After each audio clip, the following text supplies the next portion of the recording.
Hi guys, welcome to Anushala by Anushri. This is the second lecture of class 9 economics and we were studying about the chapter The Story of Village Palampur. Palampur is a hypothetical village. It is not a real village. जहाँ पर हमको economy के basic concepts को समझाने की कोशिश कर रहे हैं. In the previous lecture we have seen economical activities.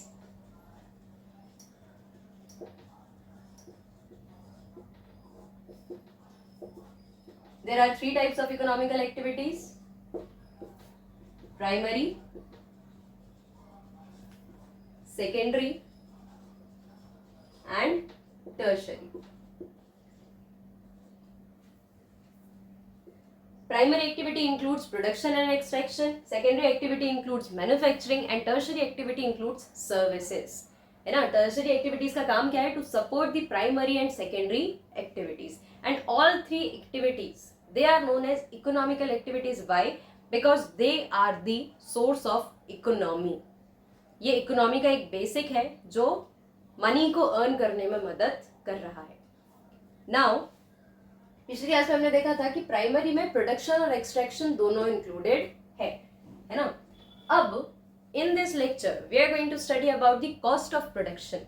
अब हम दूसरा कंसेप्ट देखने वाले हैं जिसका नाम है कॉस्ट ऑफ प्रोडक्शन.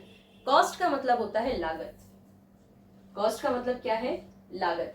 किसी भी काम को करने में, किसी भी चीज को प्रोड्यूस करने में, एग्रीकल्चर करने में या फैक्ट्री में कुछ भी बनाने में एक कॉस्ट आती है ना. जितनी भी चीजें यूज हो रही हैं उनकी एक वैल्यू आएगी, एक खर्चा आएगा जिसको हम बोलेंगे कॉस्ट. लेकिन बहुत सारे ऐसे अलग अलग एस्पेक्ट्स हैं जिनको देखने के बाद एक टोटल कॉस्ट को कैलकुलेट किया जाता है.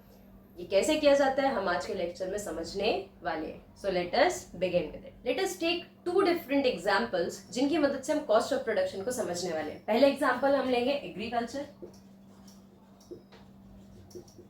और दूसरे एग्जांपल हम लेंगे किसी इंडस्ट्री का. ठीक है, ताकि कंसेप्ट्स दोनों एस्पेक्ट से क्लियर हो सके.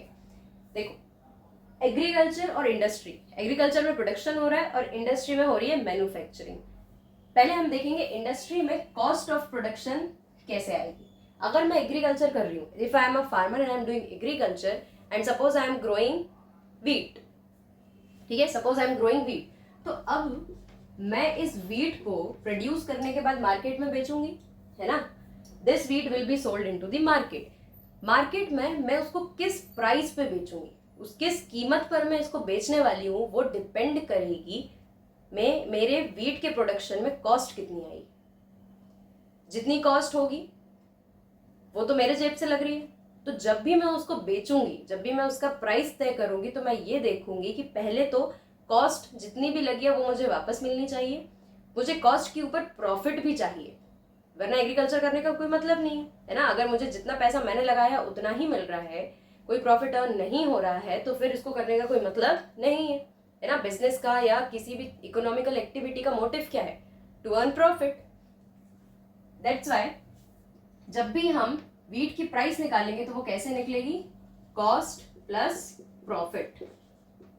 अब प्रॉफिट कितना लगाना है ये तो हम बाद में देखेंगे, पहले हम समझेंगे कॉस्ट. अब देखो, वीट को प्रोड्यूस करना है तो इसके लिए जरूरत किन चीजों की होगी? सबसे पहले factors of production: land, labour, capital and human capital. अगर ये जमीन मेरी खुद की है ना, इसकी ओनरशिप अगर मेरे खुद के पास है, तो मुझे इसके ऊपर कोई पैसा नहीं देना, किसी को कोई रेंट नहीं देना, कोई इंटरेस्ट नहीं देना.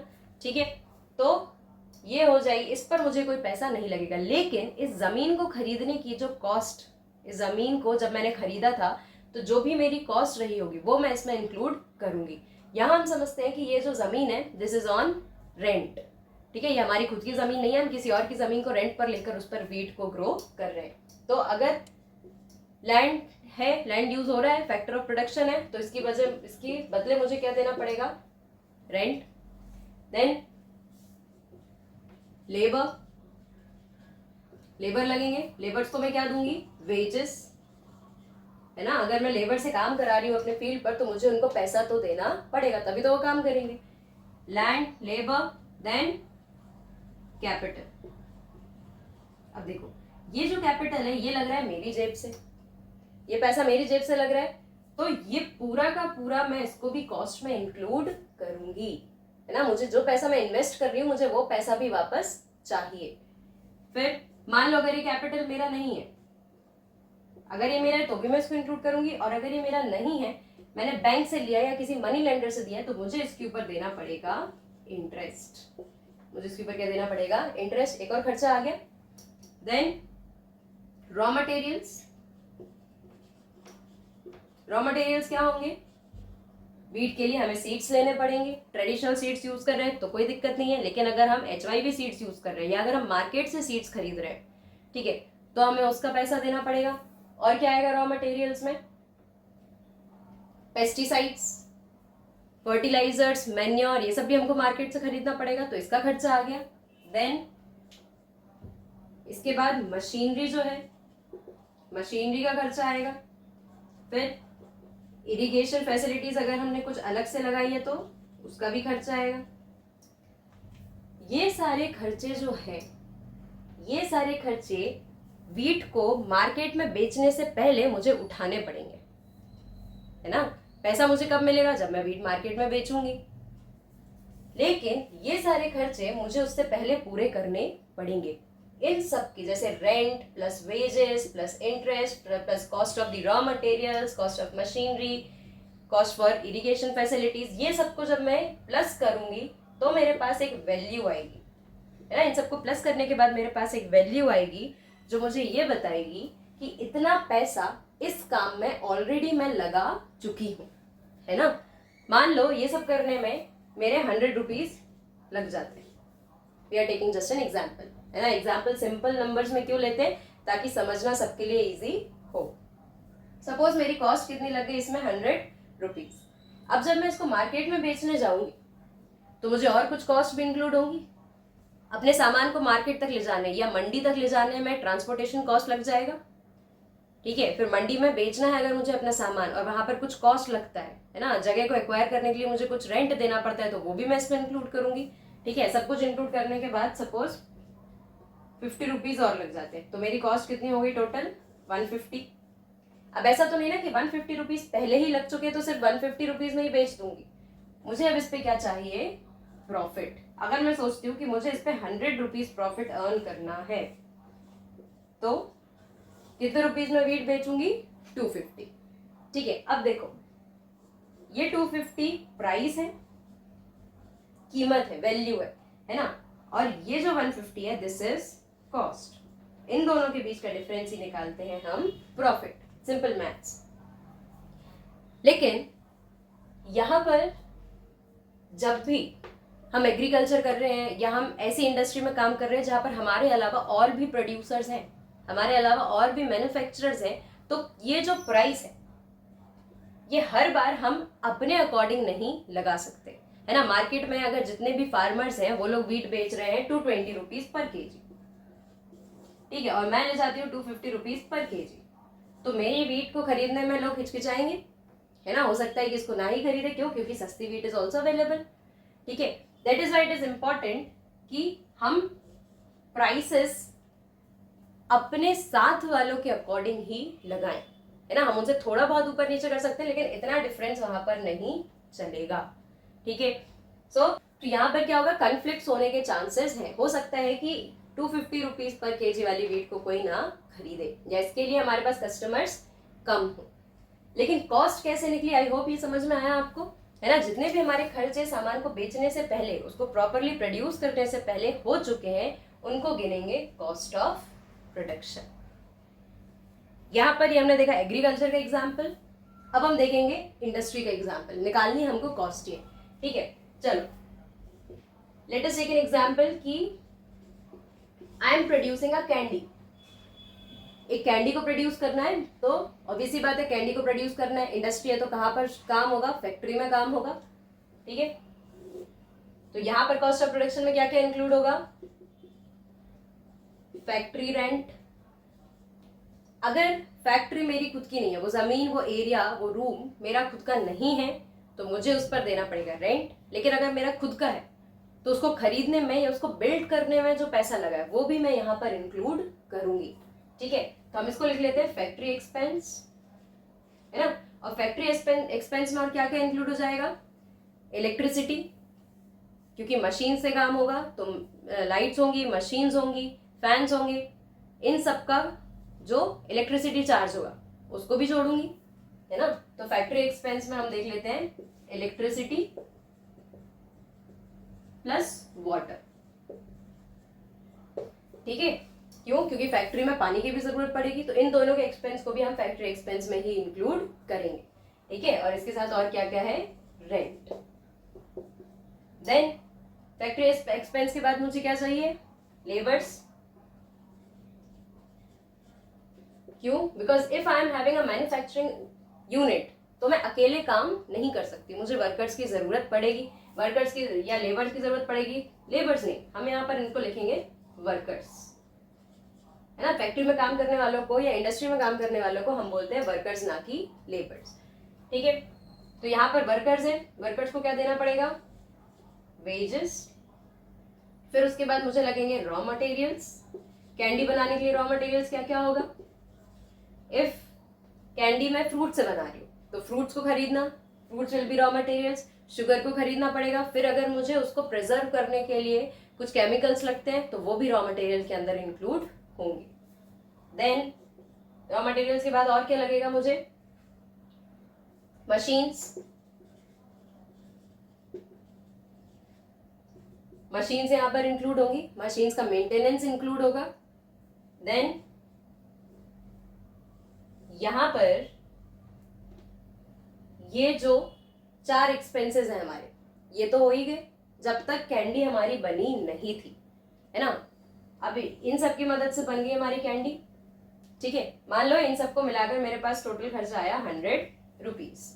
नाउ अब मैंने कैंडी प्रोड्यूस की है, ये लोगों को कैसे पता चलेगा, कोई भी व्यक्ति मेरा सामान खरीदेगा क्यों, उसको पता तो होना चाहिए कि कुछ ऐसा मार्केट में है। हम एडवर्टाइजमेंट की मदद से क्या करते हैं, ये जान पाते हैं कि मार्केट में कौन कौन सी चीजें नई आ रही है ना, या किन चीजों की डिमांड ज्यादा है।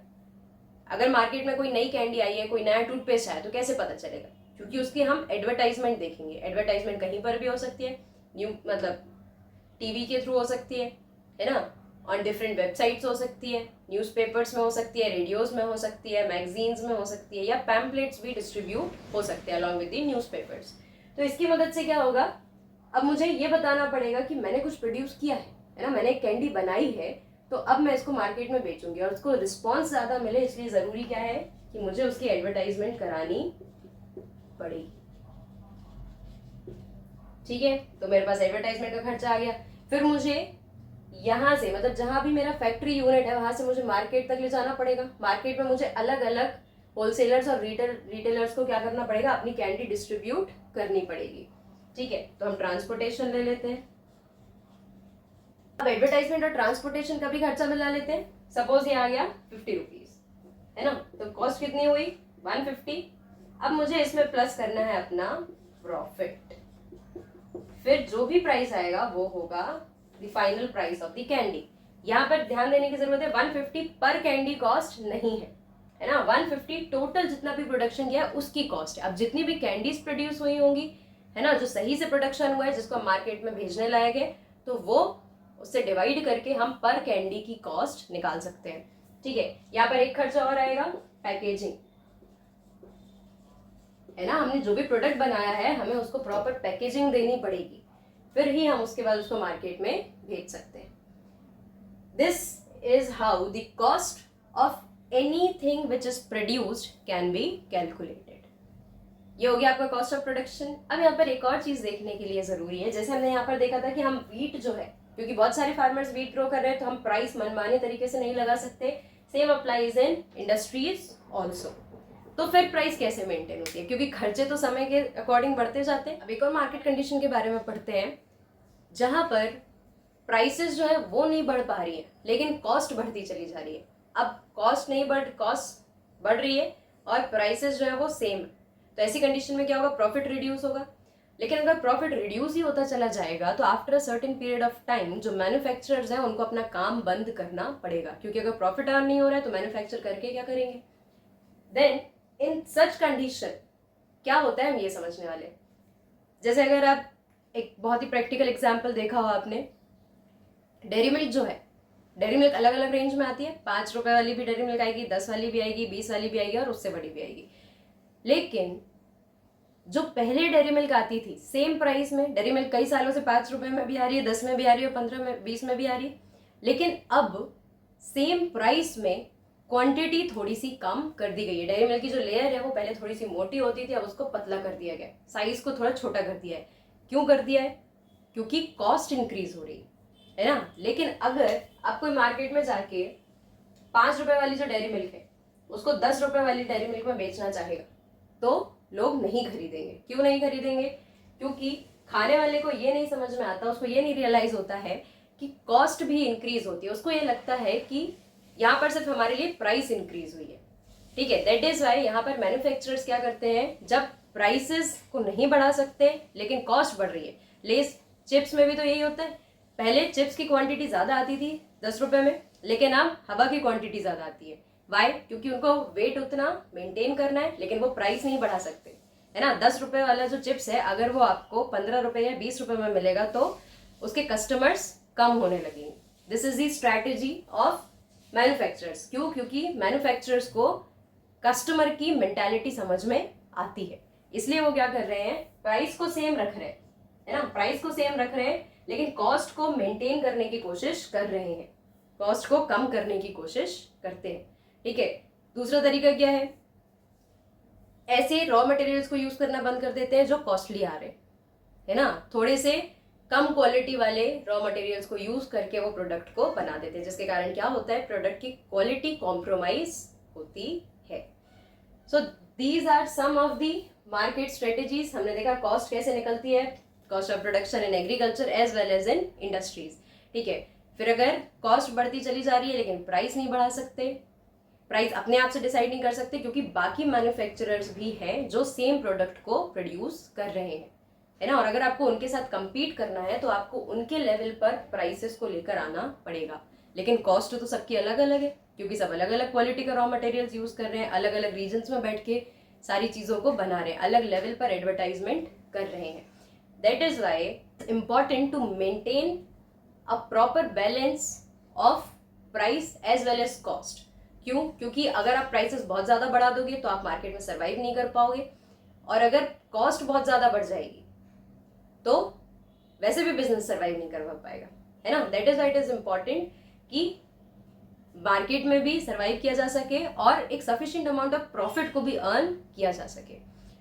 So these are the very basics of economics, है ना।